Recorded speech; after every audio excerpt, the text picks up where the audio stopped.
Okay, here we go. Okay, so we can get rolling here in just a second. Excellent. Well, hello. I am very excited to introduce today that we have Dr. Judy Olson. She's an audiologist with Hear Best, and we're excited to have her here at Life's Co-Pilot um, because we have her coming on to talk to us about the connection with hearing loss and dementia. And it makes a lot of sense to me, but I'm looking forward to hearing what the good doctor has to say about this. So, Dr. Judy, if you want to introduce yourself and who you are and who your company is, and roll into whatever you're going to roll into. Okay, thank you. Um, my name's Dr. Judy Olson, and I am originally from Lafayette area, live in West Lafayette now. I've been an audiologist for 26 years, and we opened our first practice here in the Lafayette area in 2018, and we have now grown to 12 locations around central Indiana. Well, very good. So 12 locations. You're all over the place. Yeah, we're busy. Yes, I've been to the one in Fishers, and I think I've been to Avon. Mhm. And in Whitestown, you have one there too, don't you? Yep, Okay. Whitestown, Mhm. Anson area, Anson, Zionsville. Yeah, Yeah, whatever that is over there. Yeah. So yeah, yeah. whatever they're calling it this week. Yes. Yeah, so it's kind of like on the southern Indiana. There's Sellersburg, Jeffersonville, and another one that's all right there together. New Albany, and I can't tell them apart. You cross the street, you're in a different one. So but Right. anyway, yeah. So tell me about this connection that you guys. Or I mean, I'm not saying you discovered it, but the what's going on with this. Well, I've been talking about cognitive decline for, almost 25 years. And with patients, and in recent years, there's a lot more information available, a lot more studies, a lot more things all over, the internet, Facebook, information in general is so much easier to get our hands on. But in recent years, there's been a real push because there was a discovery that there's actually changes in the brain that occur from untreated hearing loss. And it doesn't take a whole lot of loss. I mean, there's 80% of people with hearing loss that are walking around have a very mild loss, and some of those patients don't even know. There's a lot of people out there that don't even know they have significant hearing loss. And so those changes start in the brain, and as time goes on, those changes continue and become more permanent. And then we start to see social isolation, cognitive decline, depression, basically people not thriving. So, is there a because this happens, or is it happening so often intertwined that it's kind of hard to figure out which was the trigger points? Does Well, that make sense? yes, there's been a lot of research that shows that when we're not getting the stimulation in certain areas of our brain that we maybe once did, then there's areas of the brain that start sending kind of extra resources that they don't really have to these other areas. And then those neural pathways become more permanent over time. And it takes away then resources, say mostly from the frontal lobe, that's the area that's most impacted. And that's when we start seeing things like forgetfulness, memory loss, cognitive decline. Um, that's where we kind of get a lot of, trying to think of the word. Now I'm having trouble. Just like that, losing our words. But cognitive decline, memory loss. So short-term memory loss, executive function, thinking through tasks, those kinds of things. And those are some of the first signs we see of cognitive decline. So I just was trying to figure out if it was the cognitive decline that was causing the isolation. Was the cognitive decline causing the memory loss, or was the social isolation causing memory loss? I mean, these things are all kind of intertwining. There are a lot of things that are intertwined as the hearing loss progresses and as cognitive decline progresses, and as they are intertwined. Okay. So what they how long does it take before it starts making an impact? It doesn't take very long before it starts making an impact.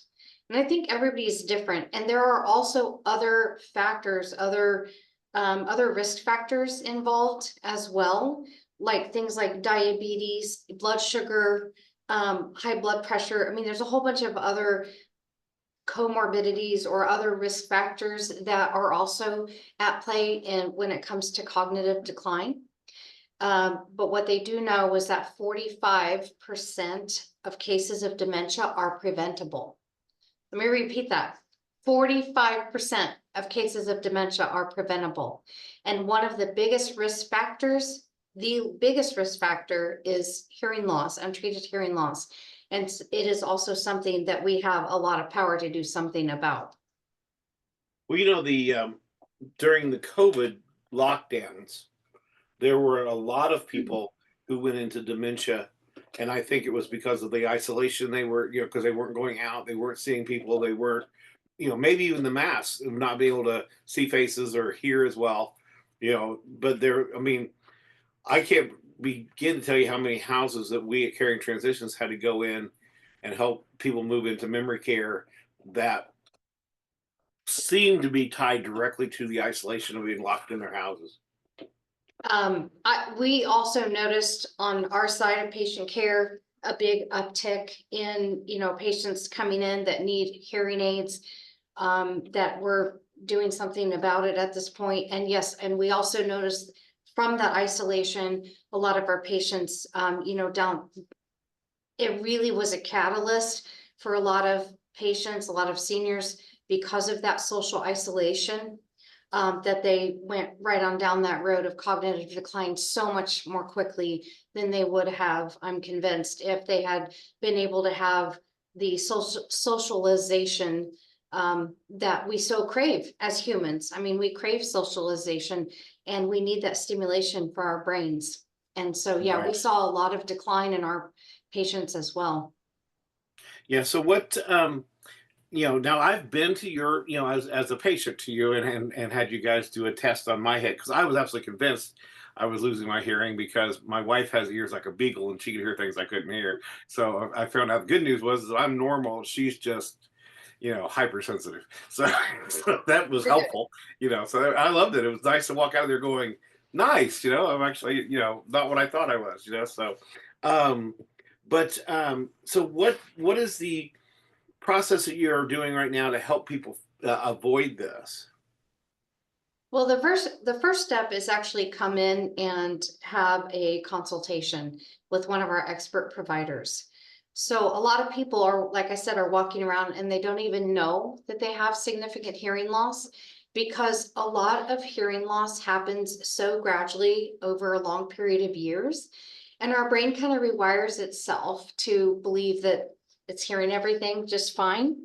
And a lot of times we don't know. And I always say we're the last to know. Usually by the time a patient comes in, there's other people around them that notice that they're not quite as sharp, they're not quite hearing real well. But it does not take a lot of hearing loss to impact our brain. In fact, even people with a mild hearing loss are 2 times more likely to be diagnosed with dementia. Mild hearing loss. You think, oh, it's not that bad. Meanwhile, there's a lot of different things that are going on in the brain, and the research has shown that they're 2 times more likely to develop dementia left untreated. Well, now this is a anecdotal. My uncle definitely needed hearing aids, but he was really a pain in the butt about getting to wear them. Okay, and so and they were always talking about how he potentially had dementia, and I'm going, I'm not sure that he does or he doesn't. I go, I know he doesn't hear you, so he's answering whatever he thinks he hears, and Right. so so I go, even then it makes it more difficult to even know if you have a problem or not because he's answering these random questions that he thinks maybe you said. Yeah, that's a symptom of hearing loss as well, mishearing, misunderstanding. And when you get to that point, the brain's working really, really hard to hear and understand and catch everything and try and put the pieces together. But as time goes on, we don't put the pieces together very well. The more that we're missing and the slower our brain tends to get much more bogged down over time. And then we're not answering questions very well. Then you have a tendency for people just to kind of shut down and not really participate, or not, because it's easier just to be let the world go by. Yeah, it becomes very exhausting. The amount of energy that you're expending when you have untreated hearing loss, it just becomes really exhausting to where, and then you get to the point where you can't hear when you're out. I hear patients all the time, I can't hear at church anymore. I can't hear when we go out with our friends. So why bother? I don't want to, it's too hard. I don't want to go out anymore. So our job as the premier provider around town is to help people get their lives back. And we do that on a daily basis here. So when you're dealing with people that, because of the fact that there's so much impact beyond just not being able to hear, the depression, all the different things that you guys are dealing with there that are potentially triggered by it, right? What do you recommend for people who may not know they have hearing loss? Because you said it's a mild case, can cause problems. What's the recommendation of how to, for people to at least do a checkbox to protect themselves from some of these other issues? The first thing is to go get a hearing evaluation. And obviously, we prefer you come to see us. 12 convenient locations around central Indiana. But the most important thing is to go get a hearing evaluation to at least get a baseline. They used to say everybody over the age of 50 should have a baseline, but now they're saying anybody over the age of 40. Because our hearing system starts to change in our third and fourth decades of life. And that's when we start seeing damage show up, different things, different problems with their hearing. And so, that's always the first thing, is get a professional evaluation from a audiologist or hearing instrument specialist who are licensed in the state of Indiana to provide those services, and get a really good baseline to start with. Well, you told me a couple years ago, I don't know when we were having this conversation, but you were talking about the differences between an audiologist and a hearing aid salesperson at Walmart. So that's a fairly significant difference, if I'm not mistaken. So you have a choice of the type of provider that you go to. And in the state of Indiana, you can either be a hearing instrument specialist or an audiologist. And at this point, there has not been a master's in audiology in years. It's typically going to be a doctorate at this point. So you have somebody that has gone to school for 8 years and had lots of training, or you can have a hearing instrument specialist. In the state of Indiana, they actually did away with all the clinical requirements for hearing instrument specialists. They can go pass a state test and be providing you with a medical device for your brain. I actually have a couple hearing instrument specialists that work for me. One of them I trained from the ground up. So any of them, and the other one's actually coming on board. And I have another one that we're working on training now, who's also going to become a hearing instrument specialist. There is a shortage of audiologists. And so we are training more providers here that are doing a phenomenal job, because they're trained with the way we do things here. We have a very specific protocols and how we handle everything from our consultations and our fittings. One of the things I see a lot is very poorly fit devices from all over, and it doesn't matter if it's an audiologist or hearing instrument specialist. I've seen very poorly fit devices, and recent research also shows that somebody with poorly fit devices might as well not have any treatment at all, because they're showing that the effects are no better than not treating your hearing at all. So I feel very, very honored to be able to train more providers to do things from a more audiological standpoint. We're much more clinically based than the average place where you sell hearing aids. That's what we do, is we provide comprehensive treatment plans. What kind of training does that person selling hearing aids at the big box store have? Well, to be Probably. honest, a lot of times they find an employee that they like, and then they will train them how to fit hearing devices. Okay. So they could have been selling tires last week and then hearing aids this week. Yeah. And you do have a choice where you go, but I know I certainly wouldn't trust any other medical issue in my body to a big box store where literally if you can buy tires and toilet paper, that's probably not where I want to focus on getting medical treatment. Well, if they have a doctor there doing their doctor things, that kind of thing I can see differently. But literally, if they're just some kid that's got a promotion, um, we have a question that just came in. I'm going to read it to you. Lucy writes in: I woke up at 57 years of age one morning 2 years ago in January, and I felt a drastic hearing loss in my right ear. It was nerve damage, and I'm just getting used to my hearing aid. I did not wear very often. I am having some difficulty recalling names or things in the middle of conversations. What do you recommend for activities to keep sharp or to do brain exercises or whatever you may call it to minimize brain deterioration or dementia? I visit an audiologist at IU Medical. Thanks in advance for sharing. That was nice of her to chime in. Well, the best thing that people can do for themselves is wear their devices and be as active as possible. Interaction with other people, groups, some people like book clubs, puzzles are a big one. Any of those kinds of activities where we're using our brain. I know, I started doing Sudoku. Now I can, because I started feeling like I needed to help keep my brain sharp as well. So any sort of puzzle, anything like that, but really human interaction is very important to keeping people's brains sharp. Yeah, I think that makes a lot of sense. Um, so do you have what is the process? I guess is just okay, just coming in and getting a baseline, I suppose.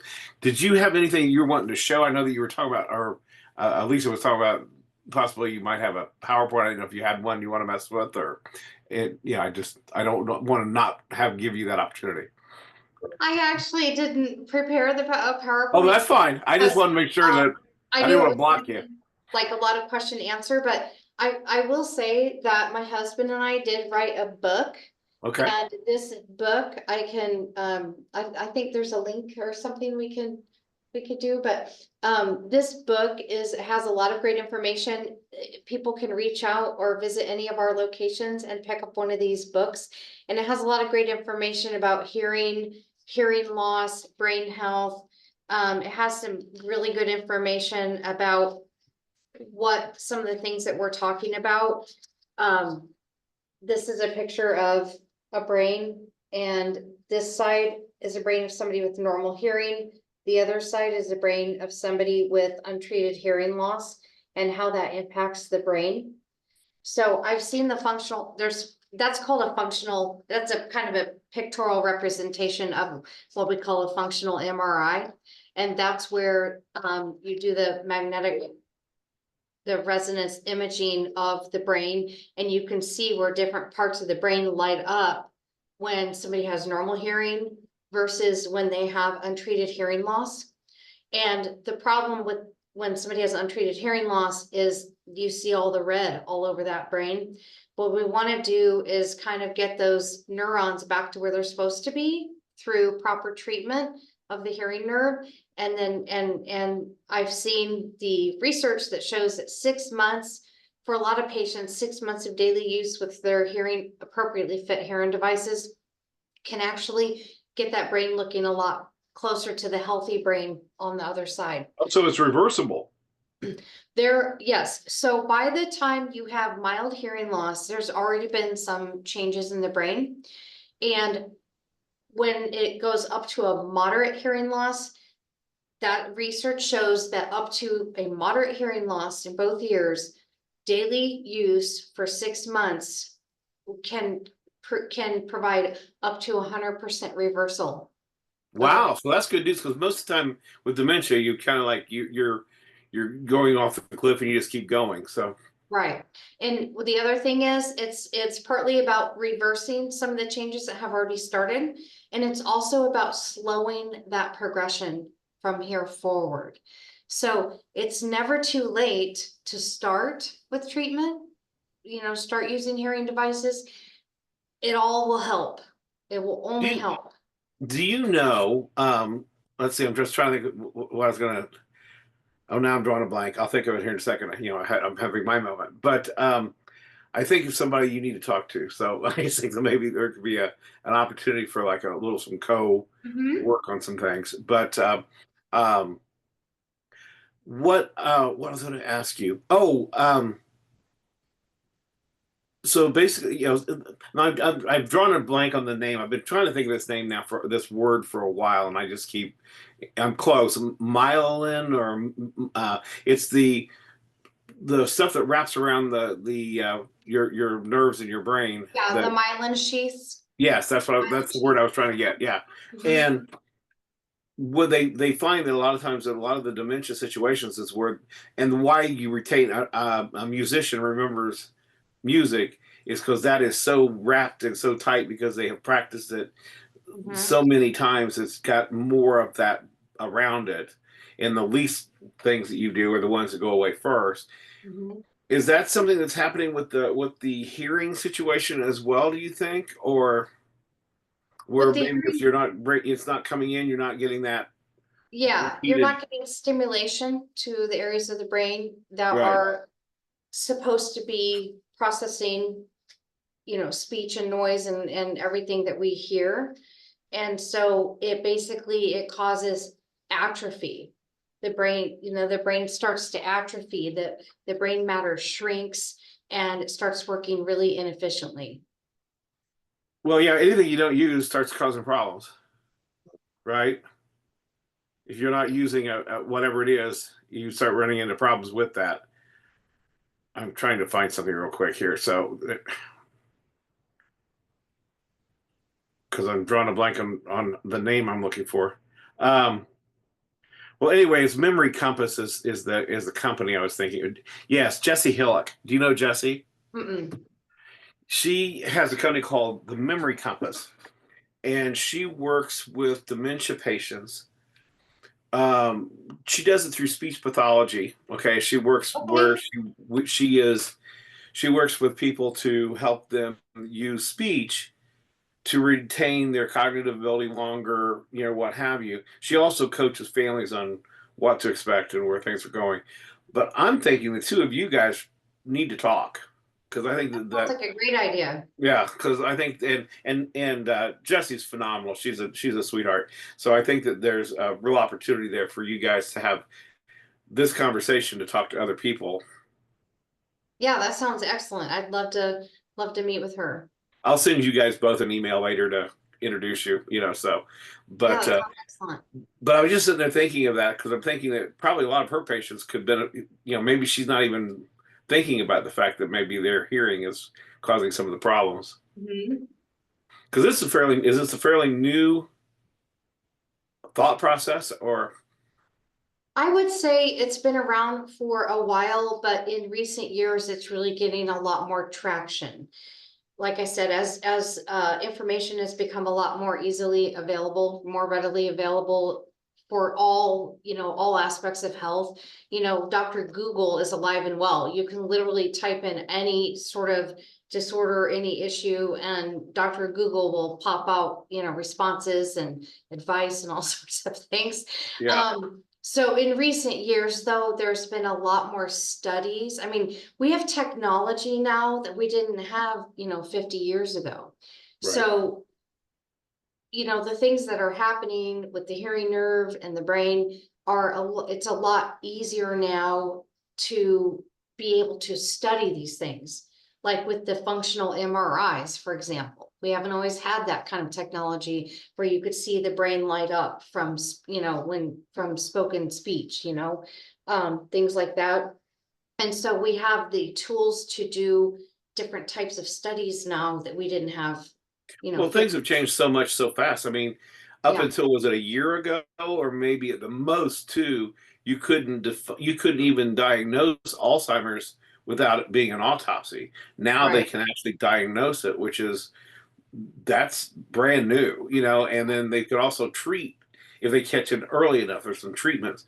These things did not exist more than what, 14 months ago, you know, so it's, you know, so we're seeing a lot of things coming up right now that's kind of cool, which is what I'm excited about talking about what you guys, just one more piece of that puzzle, because it's such a devastating disease, you know, when people, you know, get into that full dementia.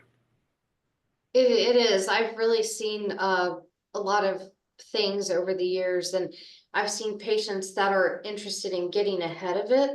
I think that's one of the things that we've seen in recent years because the research is more available. People are more proactive.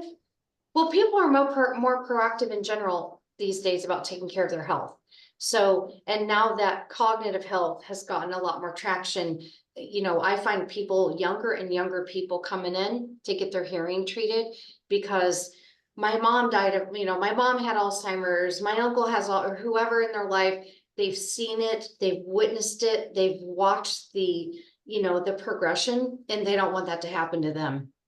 Well, it's So terrifying. I mean, it really it's very sad to watch, but it's terrifying to look at and go, oh my God, you know. So yeah, we definitely, you know, definitely anything people can do to keep themselves out of that, you know, out of going down that road. It's been interesting. I mean, I've really seen some amazing things. Even people that have dementia and are way far down the road, and you might almost think there's really no hope. There have been people that came to us pretty late in the stage of the game, and we have treated with hearing devices, and they came back the next week for their first follow-up. I mean, one lady wasn't talking at all. She had a real profound loss and she didn't talk, and she just kind of sat like this. She was cut off from the entire world. We fit her with the devices. She came back the next week and she was happy and talking and smiling and interact. I mean, it was amazing. I'm like, who is this woman? Like, but what happens is with when they start getting that treatment to their brain and their brain starts becoming active again, it sometimes it's a pretty quick change. I well, you mean, know, she might have been almost like where my uncle, to a degree, where you don't know how much of it was the brain disease and how much of it was it just the disconnect because they couldn't hear. right. So that's another reason why it's so, so important. And we're so passionate about helping people hear better, because if we can help with part of it, it helps that patient as a whole. So if we can help treat the hearing part, because it's without it, it's difficult to separate. And then you don't know, did he not hear me? Or is he, you know, is he becoming more cognitively declined?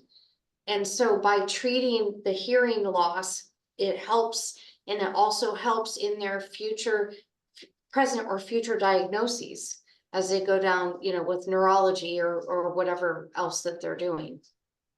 Well, you know, it's, you know, all these pieces, all the parts of the body, and all of, they interact and they work together. You know, it's, this may sound crazy, but I'm starting to see the whole world in very different. I've been a beekeeper for about 3 years, and watching the dynamics of that hive. Okay, you start Mhm. realizing how every little nuance makes such a big difference. You know, this piece has to happen for this piece to happen. You Oh, know, and yeah. you know, and it's, you start. I'm starting to see the whole world a little bit differently than I used to.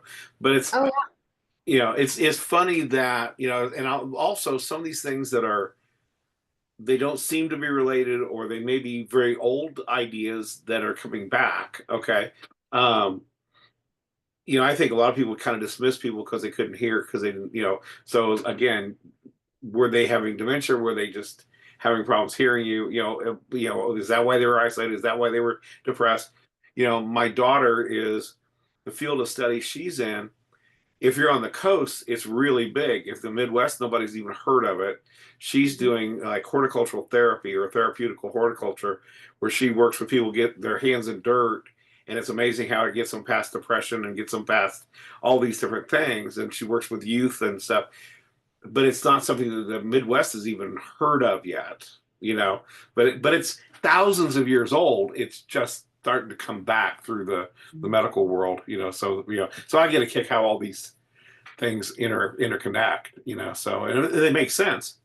I mean, the fact Another, that your hearing is the input. When we first started this webinar, we were having problems getting your mic to work. So it's the same kind of thing. If we don't have the input coming in, we don't have much of a story, do we? right, absolutely. Another piece of the puzzle that we haven't really talked about is that's actually more common than hearing loss itself is tinnitus or tinnitus. Ringing, buzzing in the ears. So many people walk around with tinnitus, and it's a kind of a check engine light in the brain. A lot of times it goes hand in hand with hearing loss, but you can actually have tinnitus that's standalone without any hearing loss. But both the tinnitus and the hearing loss are neurological symptoms. I mean, they're symptoms of neurological disorder, and it all needs treated. But tinnitus is also a symptom of, issue with the brain, issue with the hearing nerves. And so either one of those things would be a reason to seek treatment. Excellent. Well, tell me, how does someone, get with what you guys? What's the process like? How scary is it to call you guys up and to come in? I mean, so kind of. I just remember being in that great big box, But anyway, so. The box he's referring to is a hearing booth. So we have a hearing booth. It wasn't scary, but yeah. In each of our locations. It looks kind of like a recording booth. Yeah. So people can call, they can schedule online. We prefer you call. That way, we can ask a couple questions, get some information, and find out what your needs are so we can schedule you appropriately. We offer a variety of services from, hearing evaluation, consultation. We have, lots of different technologies that we can discuss, and treatment plans we can discuss. Also, we offer wax removal. And again, if you have ringing, buzzing in your ears, that's another reason to make an appointment. You can call calling any of our locations is the best way to get a hold of us and get scheduled with one of our expert providers. Well, very good. Well, I am real excited to have this tonight. This was I'm thankful to there. Is there anything else you want to make sure that people know about before we sign off, or? Yeah, if anybody wants to check out our website, it's hearbest.com. Hearbest, like hearbest.com. Because that's what we do best, is help people hear their best. And we're here to help everybody. We are contracted with most major insurances. We're here to help you in any way we can. Well, that's very good. Well, I'm so thankful that you came on today and kind of gave us this little overview of what's going on, because this is something people need to be aware of. Yeah, it's definitely something that I don't know anybody who has gone through life without being impacted by hearing loss, whether it's a family member or a close friend. Everybody knows somebody that needs some help. Well, thank you so much. Thanks for sharing with us. I will get you a copy of this video. You can do with as you please. And then, and like I said, if you want to send me the link to that book, I'll, put that on there as well. So. Okay, that sounds excellent. Thank you so much. Thank you. Take care. Bye-bye. Bye.